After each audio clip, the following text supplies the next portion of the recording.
Hello बच्चा party, क्या हाल चाल। तो वेलकम टू देव गुरुकुल।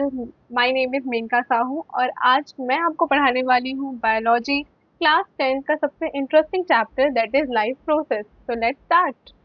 सो हमारा ये चैप्टर बेसिकली किसके ऊपर है? लिविंग के ऊपर है। यानी कि हम यहाँ बात करने वाले हैं लिविंग और अलाइव चीजों के बारे में। जितने भी लिविंग ऑर्गेनिजम्स हमारे अर्थ पर रहते हैं, हम उनके बॉडी में चल रहे प्रोसेस के बारे में जानने वाले हैं इस चैप्टर के थ्रू।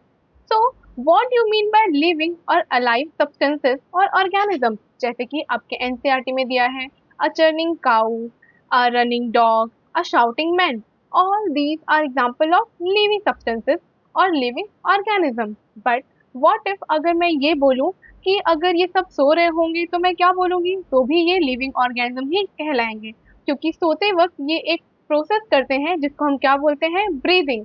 ओके, तो हम इस चैप्टर में पढ़ने वाले हैं सारे बेसिक प्रोसेस के बारे में जो एक लिविंग ऑर्गेनिज्म परफॉर्म करता है। तो फर्स्ट ऑफ ऑल हम जान लेते हैं कि लिविंग ऑर्गेनिज्म की ऑर्गेनाइजेशन कैसे रहती है। तो हमें पता है कि लिविंग ऑर्गेनिज्म के पास एक वेल ऑर्गेनाइज स्ट्रक्चर होता है। जैसे कि उनकी बॉडी का जो बिल्डिंग ब्लॉक है उसको हम क्या बोलते हैं, सेल। और बहुत सारे सेल मिलके क्या बनाते हैं, टिश्यू। और टिश्यू से क्या बनता है, ऑर्गन। और ऑर्गन से बनता है ऑर्गन सिस्टम। और फाइनली ह्यूमन बॉडी या फिर लिविंग ऑर्गेनिज्म की बॉडी बनकर रेडी होती है। जैसे कि अगर मैं एक ह्यूमन की बात करूं तो एपिथेलियल सेल जो होता है वो बनाता है एपिथेलियल टिश्यू। एपिथेलियल टिश्यू जब पूरा ग्रुप कर लेते हैं तो बनता है स्टमक। और stomach, liver, oesophagus, small intestine, large intestine, जब ये सब मिलते हैं तो मेरे पास एक सिस्टम रेडी होता है जिसको मैं बोलती हूँ डाइजेस्टिव सिस्टम। और ऐसे ही बहुत सारे सिस्टम मिलकर क्या बनता है, हमारा ह्यूमन बॉडी बनकर तैयार होता है। तो क्योंकि हम इन्वायरमेंट में रहते हैं तो इन्वायरमेंट का असर तो हम पर होता ही रहेगा। सो इन्वायरमेंट के इफेक्ट की वजह से क्या होता है, हमारा ये जो प्रॉपर ऑर्गेनाइजेशन है वो कहीं ना कहीं ब्रेक डाउन होते हुए चलता है। अब मुझे क्या करना है, मुझे अपने ब्रेक डाउन से अपने बॉडी को बचाना है। तो यहाँ पर जो लिविंग क्रिएचर्स होते हैं वो अपने बॉडी को रिपेयर और मेंटेन करने का काम करते हैं। सो ऐसे प्रोसेस या ऐसे बेसिक फंक्शन जो लिविंग ऑर्गेनिज्म परफॉर्म करते हैं, जो उनको सरवाइव और मेंटेन करने में हेल्प करते हैं, उनको हम क्या बोलते हैं, that is known as life process. Okay, तो आपको आपके चैप्टर का मतलब समझ में आ गया होगा, लाइफ प्रोसेस।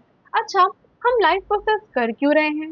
लाइफ प्रोसेस हम इसलिए कर रहे हैं ताकि हम अपने बॉडी को डैमेज और ब्रेकडाउन से बचा सकें। अच्छा, अब मुझे अपनी बॉडी को डैमेज से भी बचाना है, ब्रेकडाउन से भी बचाना है, तो मुझे एनर्जी तो लगेगी। ओके, सो सबसे पहला life process is your nutrition. After that respiration, फिर ट्रांसपोर्टेशन एंड एक्सक्रीशन। ये चैप्टर ओवरऑल आपके 4 सेक्शन में डिवाइड होता है, तो हम वन बाय वन सारे प्रोसेस को करेंगे।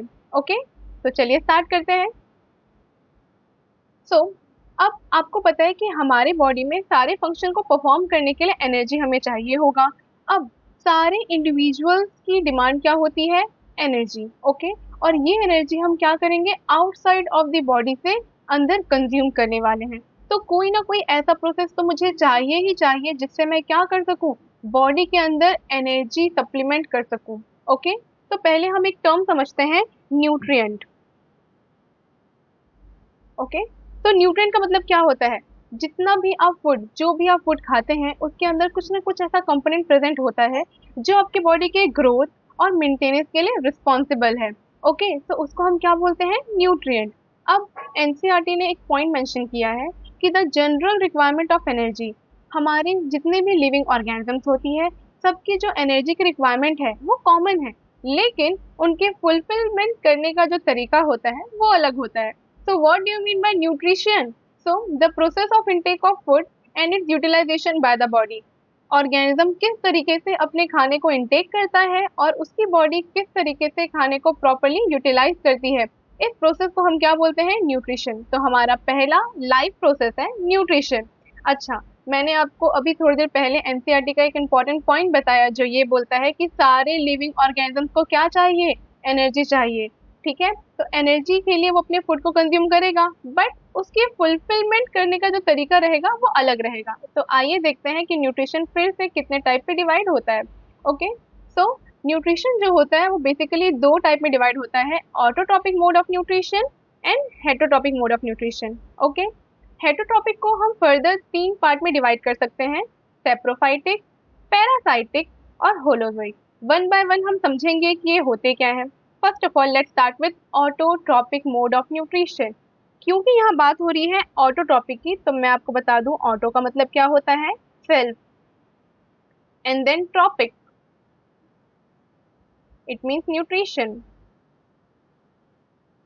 तो ऐसे ऑर्गेनिज्म जो अपना खाना खुद से बनाना जानते हो उनको हम क्या बोलेंगे, autotroph. They will known as autotroph. उनको हम क्या बोलेंगे, ऑटोट्रॉप बोलेंगे। और जो अपना खाना खुद से बनाकर अपने न्यूट्रिशन को फुलफिल करते हैं उसको हम क्या बोलेंगे, वैसे मोड ऑफ न्यूट्रिशन को हम क्या बोलेंगे, autotrophic mode of nutrition.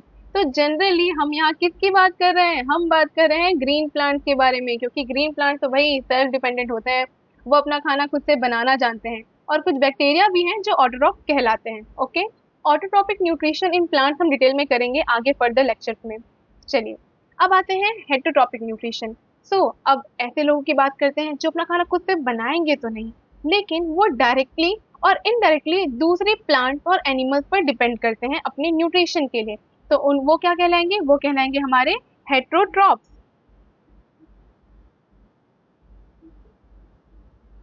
And the mode of nutrition is known as heterotrophic mode of nutrition. अच्छा, मैंने आपको क्लासिफिकेशन के दौरान ये बताया था कि हेटरोट्रॉपिक फिर से 3 कैटेगरी में डिवाइड होता है। कौन कौन सा, सेप्रोफाइटिक, पैरासाइटिक एंड होलोजोइक। पहले हम बात करेंगे सेप्रोफाइटिक मोड ऑफ न्यूट्रिशन की। तो हमने ये तो बता दिया कि डायरेक्टली या इनडायरेक्टली ऑर्गेनिज्म क्या होंगे, दूसरे प्लांट और एनिमल्स पे डिपेंडेंट रहेंगे। तो सेप्रोफाइट्स वो होते हैं और सेप्रोफाइटिक मोड ऑफ न्यूट्रिशन वो होता है जहाँ पर ऑर्गेनिज्म अपना न्यूट्रिशन डेड और डिकेइंग ऑर्गेनिज्म से डिराइव करता हो, उसको हम क्या बोलेंगे, सेप्रोफाइट।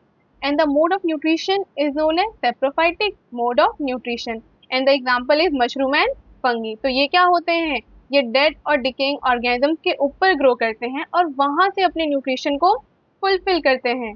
नेक्स्ट आता है भाई पैरासाइटिक मोड ऑफ न्यूट्रिशन। अभी हमने देखा कि सेप्रोफाइट क्या कर रहे हैं, डेड और डिकेइंग प्लांट्स एंड एनिमल्स से अपने फूड को ऑब्टेन कर रहे हैं।